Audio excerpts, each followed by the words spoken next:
Don't you feel happy when someone appreciates you? You know, that's a malady. It's a disease of the mind. If you feel happy when someone appreciates you, that is a disease of the mind. That is because jati is happening within you. If you are a soldier, an officer in a uniform, and you walk into a room and a soldier gets up and gives you a salute, if you feel that that salute was towards me or directed towards you, are you right or wrong? No, not just wrong, you're very wrong. Because the salute was to the uniform, wasn't it? That's why if you are stripped of your uniform, if you are stripped of your title, you are no longer entitled to that salute. Many people forget that. Many forget that. And that is all because of jati. Because jati is this beast, this demon that lives inside the human mind, or any mind that has ignorance and attachment, that always longs for appreciation, reward, recognition, praise and honor, and all of these things. So whenever something's directed, even in, vaguely in that direction, they pull it towards them and say that that's mine. Can I ask you this question for a second? Ladies, either today or when you were younger, when someone walked up to you and said, "You are very good looking," didn't your mind feel good about it? When someone appreciated your beauty, didn't your mind feel good about it? Was it the mind they appreciated? Was it the mind they appreciated? Did they see the mind?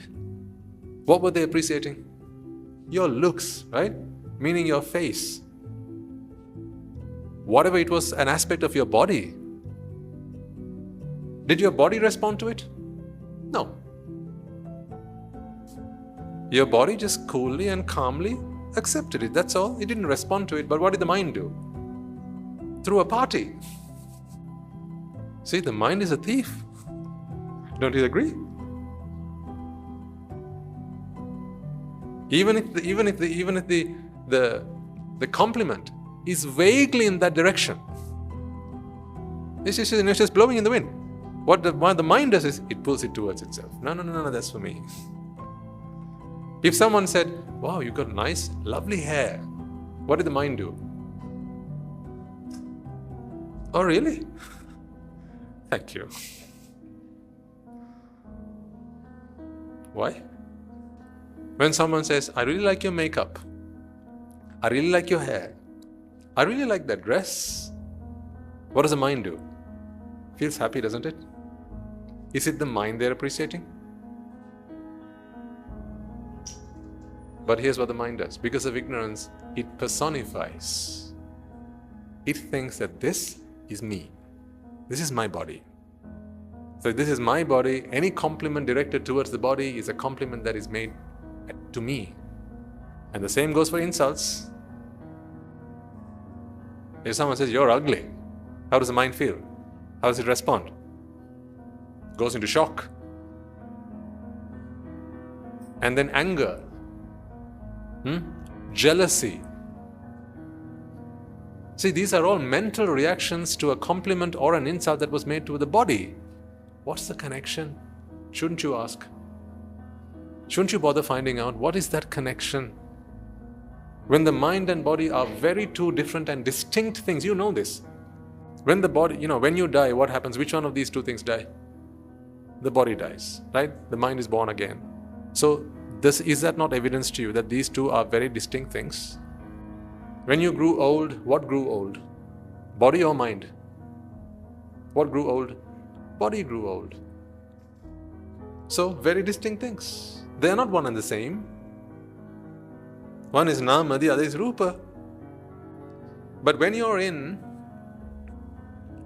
and among ignoble association, when you're there, there's no one to remind you about any of this.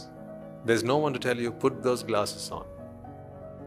Most people out there, they haven't even heard of the glasses. They don't know about these glasses. So they're just blindly staring at the world, not knowing what they're looking at. They're looking at something, they just don't know what they're looking at. That is the difference between someone who has understood the Dhamma and someone who has not yet understood the Dhamma. People who have not understood the Dhamma, they're looking at something. They don't know what they're looking at. Once you have understood the Dhamma, you are looking at the same thing. It's not any different anymore, but now you know what you're looking at. That's why I say that is not just sight, but insight.